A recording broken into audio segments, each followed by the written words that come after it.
তো বন্ধুরা, আজকে আমি আপনাদেরকে দেখাবো এনিমিদের ওপর অত্যাচার কি করে করতে হয়।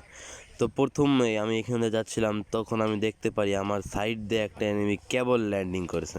তো ওকে আমি চিপায় নিয়ে গিয়ে চেপে দিই। তো আপনারা দেখতেই পাচ্ছেন আমি ওকে চিপায় নিয়ে এসেছি, এখন দিচ্ছি চাপ, আর চাপ দিয়ে এখন ওকে পাঠিয়ে দেবো উপরে। ওকে উপরে উঠিয়ে আমি ফিরে এসে দেখতে পারি আমার দুইটা টিমমেট চলে গেছে উপরে। তো আমি ওদের টিকিটটাকে বাতিল করে দিয়ে ম্যাপে ফিরিয়ে নিয়ে আসি, আর তারপর আমি চলে যাই এনার্জি পাম্প করতে, কেননা আমার এখন লাগবে হাতুড়ি, আর হাতুড়ি দিয়ে আমি করব কিল। কেননা ব্ল্যাক হলের মধ্যে গিয়ে হাতুড়ি না চালালে কোনো মজাই নেই। তো আমি এখন এখানে চলে আসলাম এনার্জি নিতে। তো এখানে এর থেকে এনার্জি নিয়ে এখন আমি কিনে ফেলবো হাতুড়ি গান। আর আমি হাতুড়িটা কিনতে কিনতে আপনারা লাইক কমেন্ট শেয়ার করে পাশে থাকবেন। তো গান কিনে আমি এখানে এসে দেখতে পারি আমাদের 3 নম্বরকে ওয়াইপ আউট করে দেওয়া হয়েছে, কিন্তু আমাদের 1 নম্বর তাকে আবার ফিরিয়ে নিয়ে এসেছে। তো আমি এই রুমে ঢোকার পরেই দেখতে পারি আমাদের 1 নম্বরকেও কে যেন ওয়াইপ আউট করে দিয়েছে।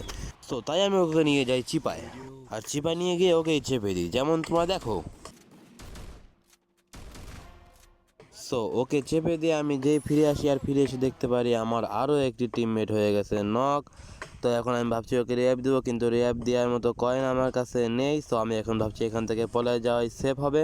তো আমি এখান থেকে পলায় যাচ্ছিলাম, তখনই মনে হচ্ছে পিছন থেকে কারো হাঁটার আওয়াজ। তো আমি ভালো মতো খেয়াল করে দেখতে পারি, হ্যাঁ, পিছনে সম্ভবত একটা নেমে আছে। তো আমি নেমে দেখেও নি।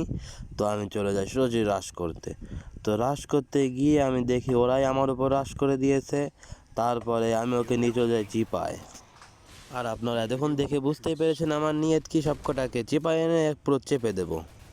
তো যেই ভাবা সেই কাজ, একেও চিপায় নিয়ে এসে সুন্দর মতো চেপে দিলাম। কিন্তু আমার ভাবা ছিল না যে বাইরে আমার জন্য অপেক্ষা করতেছে মরণ। যেই আমি এখান থেকে বাইরে বের হলাম, সাথে সাথে ওর টিমমেট আমাকে 6 নলি দিয়ে দিয়ে দেয় চেপে, আর আমিও চলে যাই উপরে। তো এখানে আমাদের টিম হয়ে যায় ওয়াইপ আউট। সো বন্ধুরা, টাটা বাই বাই।